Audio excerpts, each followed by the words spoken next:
Operation সিঁদুরের পর এবার উন্নত ভারতের পক্ষে সওয়াল করলেন দেশের প্রধানমন্ত্রী নরেন্দ্র মোদী। আজকে টিম ইন্ডিয়ার বৈঠক ছিল, যেখানে টিম ইন্ডিয়ার বৈঠকে তিনি এই সওয়ালই করেছেন যে কেন্দ্র এবং রাজ্য যদি একসঙ্গে টিম ইন্ডিয়ার মতন কাজ করে তবেই বিকশিত ভারতের লক্ষ্যে পৌঁছানো সম্ভব।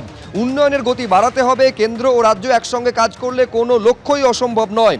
প্রত্যেক ভারতীয়রই লক্ষ্য উন্নত ভারত, প্রত্যেক রাজ্য উন্নত হলে ভারত উন্নত হবে, এটাই 140 কোটি ভারতবাসীর আশা। নীতি আয়োগের 10ম গভর্নিং কাউন্সিলের বৈঠকে এই বার্তা দিয়েছেন দেশের প্রধানমন্ত্রী।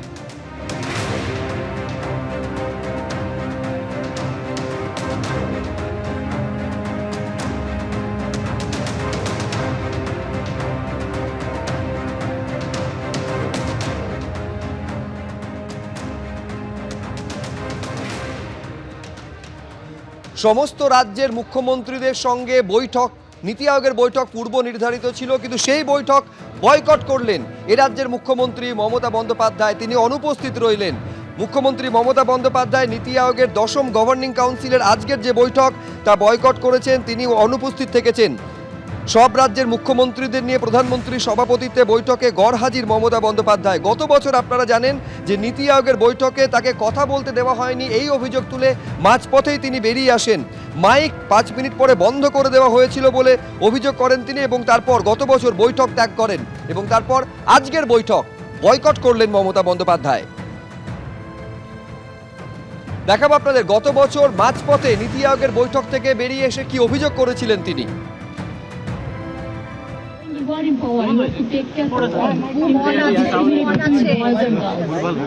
मैंने जो बोला एक में बोला है उसका बाद में आप छोड़कर आ रहे हैं बीच में। लास्ट ईयर পর্যন্ত এই বাজেটেও কিছু নেই, শুধু জিরো। এইটুকু বলার সাথে সাথে আমার মাইকটা স্টপ করে দিয়েছে। আমি বললাম why you discriminate, why you stop me. देखिए मैं बोलने चाहते थे लेकिन मेरे को बोलने के लिए वो 5 मिनट में स्टॉप कर दिया। जब हमारा से बहुत आगे जो बोला है 5 जन और लोगों ने कोई भी শুধুমাত্র এই রাজ্যের মুখ্যমন্ত্রী মমতা বন্দ্যোপাধ্যায় নয়, 5টি রাজ্যের মুখ্যমন্ত্রী আজকের বৈঠকে অনুপস্থিত ছিলেন বলে জানা যাচ্ছে। মুখ্যমন্ত্রী মমতা বন্দ্যোপাধ্যায় সমস্ত রাজ্যের মুখ্যমন্ত্রীদের নিয়ে আজকের এই যে নীতি আয়োগের গভর্নিং কাউন্সিলের বৈঠক পূর্ব নির্ধারিত ছিল, মমতা বন্দ্যোপাধ্যায় ছাড়াও আরও 4টি রাজ্যের মুখ্যমন্ত্রী তারা বৈঠকে অনুপস্থিত ছিলেন।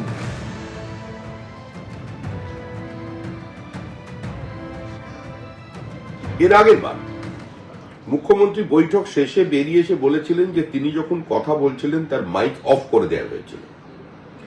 সংশ্লিষ্ট কর্তৃপক্ষ সেই বক্তব্যকে সমর্থন করেনি, এমনকি অবিজেপি শাসিত রাজ্যের প্রতিনিধি যারা ছিলেন তারাও কেউ মুখ্যমন্ত্রীর এই বক্তব্যের সমর্থনে সামনে এসে দাঁড়ায়নি। যখন পশ্চিমবঙ্গ অর্থনৈতিকভাবে খাদের কিনারে এসে দাঁড়িয়েছে, তখন মুখ্যমন্ত্রীর এই নীতি আয়োগের বৈঠক বয়কট করা কার্যত পশ্চিমবঙ্গকেই একটা অনিশ্চিত ভবিষ্যতের দিকে ঠেলে দিল। কেন্দ্র বিরোধিতা, মোদী বিরোধিতা, এই বিরোধিতার রাজনীতির কারণে রাজ্যের স্বার্থকে বিসর্জন দিলেন মুখ্যমন্ত্রী। আমি রাজ্যের জন্য বলবো যে নবান্নে বসে সাংবাদিকদের কাছে না নীতি আয়োগে গিয়ে কোনটা, আমাকে তো রাজ্যের দাবি করতে হবে সেই সমস্ত প্রতিষ্ঠানের কাছে, সেই সমস্ত সরকারি সেই সমস্ত ইনস্টিটিউশনের কাছে। সেইখানে আমি মুখ ভার করে আমি বললাম আমি যাব না। এটা মুখ ভার করার জায়গা নয়, এটা আপনার কাজ আদায় করে নেওয়ার জায়গা। আপনি কতটা দক্ষ যোগ্যতার প্রমাণ আপনি দর কষাকষি করে কেন্দ্রের সরকারের কাছ থেকে রাজ্যের জন্য বেশি করে আদায় করে নিয়ে আসবেন, আপনি আদায়কারী হিসাবে যাবেন। এখানে কেউ কাউকে দয়া করে না। আপনার মুখ ভার হয়ে যাচ্ছে হঠাৎ করে, আবার আপনার মুখ খুশি হয়ে যাচ্ছে হঠাৎ করে, এটা আমাদের মাথায় ঢুকছে না। রাজ্যে যাবে আদায় করতে, আপনি সিধে আসুন, এখানটা লড়াই করুন। আপনাকে যদি টাকা না দেয় এখানে অবস্থান করুন, অনশন করুন, আন্দোলন করুন। তা করবেন না আপনি। এবার বাংলা গিয়ে কাঁদবেন, বাংলার মানুষ দেখো আমাকে কেন্দ্র টাকা দিচ্ছে না। আরে টাকা দিতে আপনি গেলেনই না, আপনাকে কে টাকা দিবে?